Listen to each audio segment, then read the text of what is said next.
that could you give us a brief on the finding of your what happened on the court generally?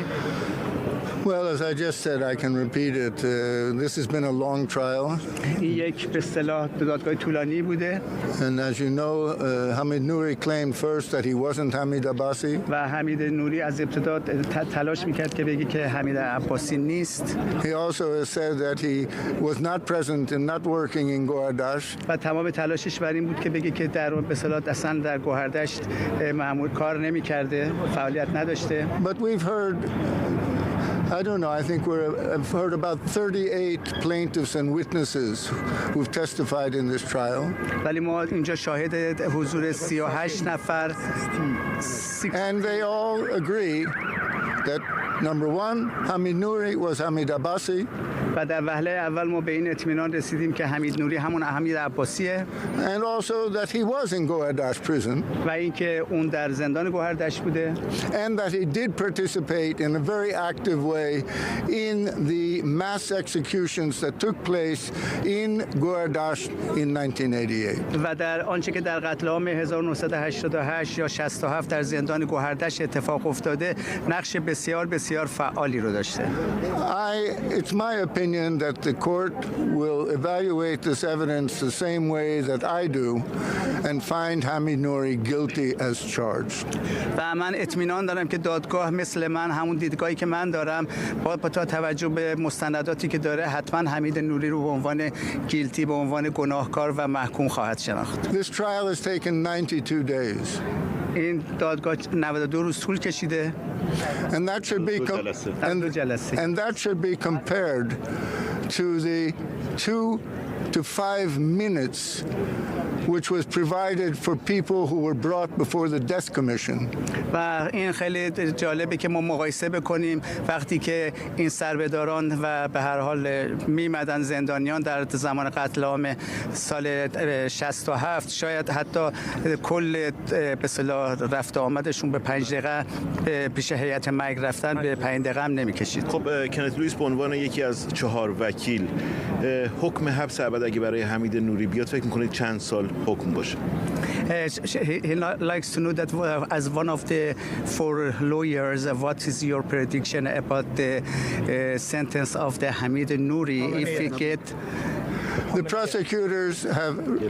prosecutors have requested life in prison, and I would say normally if he's convicted for even part of what he's accused of, it should be life in prison. دادستان براش تقاضای حکم ابد کردم و منم به فکر میکنم که به همین صورت خواهد بود. The only thing that could possibly reduce the sentence is the fact that it has gone 34 years since the actual crime was committed. و من فکر میکنم که حداقل زمانی که شاید به اصطلاح در نظر گرفته بشه 34 ساله. And in that case he could get like 18 years, anywhere between 10 and 18 years in prison, probably 18 if they wanted to take that into consideration.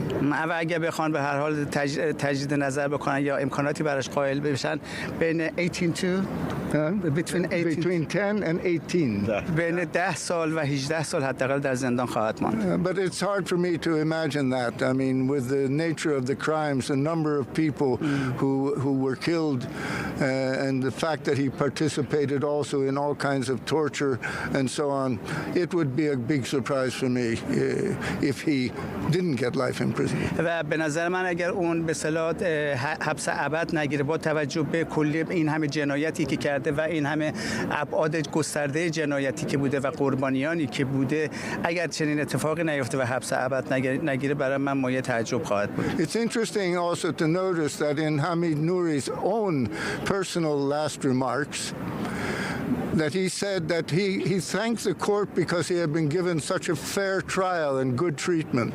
و ما در آخر شاهد بودیم که حمید نوری در قسمت خاتمه صحبتاش از دادگاه تشکر کرد به خاطر اینکه یک دادگاه منصفانه‌ای داشته. Which is in sharp contrast to what the Iranian mass media is claiming about this trial. و دقیقاً اون برخلاف آنچه که رژیم ایران داره تلاش میکنه که با پروپاگاندا و در رسانه‌هاش مطرح بکنه که این یک دادگاه منصفانه ای نیست. But Hamid Nouri also said that he expected that even in the court of appeal he would also be given a fair trial.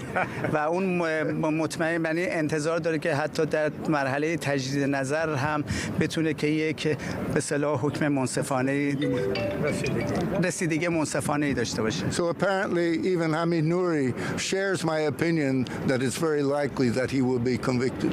بنابراین معلومه که حمید نوری هم مثل من فکر میکنه و میدونه که یک محکومیت بسیار سنگینی خواهد گرفت. خب خیلی کوتاه میخوام وکلای مقابل شما امروز دفاعیشون بود. فکر میکنید دستشون در دفاعیه باز بود یا بازم صحبت‌های اولیه در دفاعیات اولو تکرار کردن؟ You heard actually Hamid Nouri's lawyer and they talked about their final actually statement. What do you think about their statement? Is there any way for them news evidence? You know, I understand the situation of the defense lawyers. من شنیدم به اصطلاح دفاعیات رو کاملا شنیدم. They have an uphill battle. و یک حتما تلاش میکنن که به اصطلاح اپیل بکنن. So they try to find any way that they can defend their client. That's their job.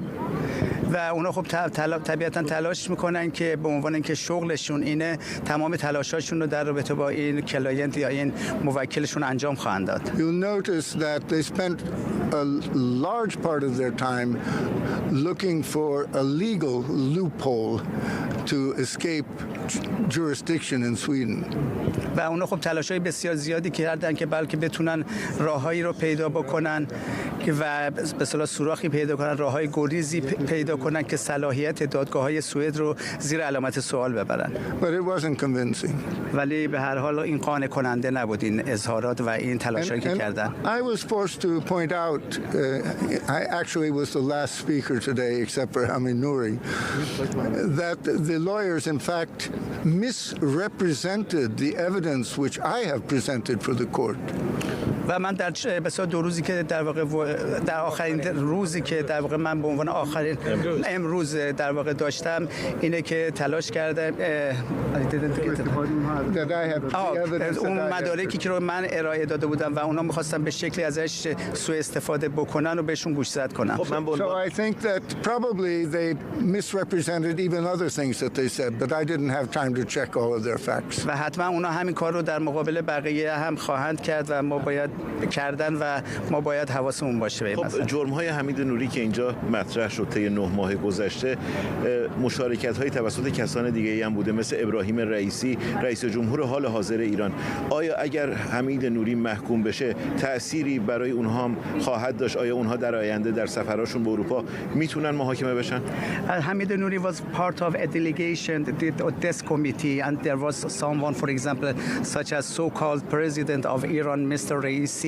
If actually Hamid Nouri sentence this actually verdict can for future should be open and we can use it for other people including Raisi and I've already stated that this trial has not only been against Hamid Nouri.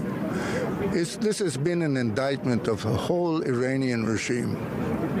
این به اصطلاح این همونجوری که می‌بینیم این به اصطلاح دادگاهی که تشکیل شد فقط و کیفرخواستی که بود صرفاً حمید نوری رو در واقع در مرکز قرار نداده بود بلکه کلیت نظام رو در رابطه با اونها به اصطلاح صحبت می‌کرد و مسئول می‌شناخت. And I believe that the evidence presented here would be possible to use it for instance in the International Court of Justice in the International Criminal Court to try Raisi and all of the rest of them, Nairi and Pur Mohammadi and all of them should be tried as war criminals and for committing crimes against humanity, in my opinion, even for genocide. و به نظر من میتونه اونچه که در این دادگاه به اصطلاح حکمی که صادر میشه این رو در برابر دادگاه‌های دیگه در واقع قرار داد، دادگاه جنایی بین‌المللی قرار داد و به اصطلاح برای اینکه ما رئیسی و سایر کسانی رو که در و پور محمدی احمدی نیری و بقیه رو هم به اصطلاح به عنوان جنایت جنگی و نسل‌کشی و حتی نسل‌کشی به عقیده من میتونیم که مورد تعقیب قرار بدیم.